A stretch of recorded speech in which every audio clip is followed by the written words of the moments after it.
Hi! Thank you for visiting and liking my page. Alam ko na excited ka nang matuto kung paano ako at ng mga kaibigan ko kumikita ng extra income gamit ang internet at Facebook.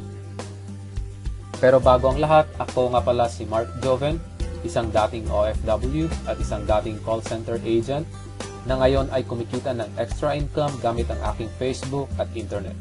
Makikita mo sa iyong screen ang latest income ko noong first week of March 2013.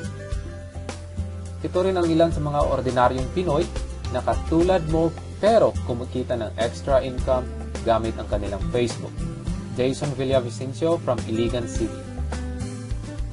Kumita siya ng $2,030 or 85,260 pesos noong March 5, 2013.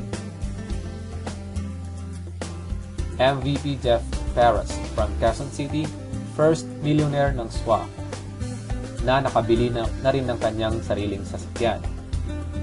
Coach Kiko Javier from Cebu City, co-founder ng SWA at ngayon ay may sarili na ring sasakyan.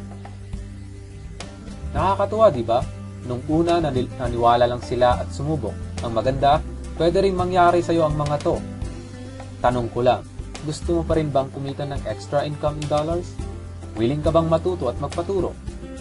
Ngayon, if oo ang sagot mo sa mga tanong na yan, go ahead and fill up the form below para maisend ko sa email mo ang video na magtuturo sa iyo kung paano kumita ng extra income gamit ang Facebook at internet.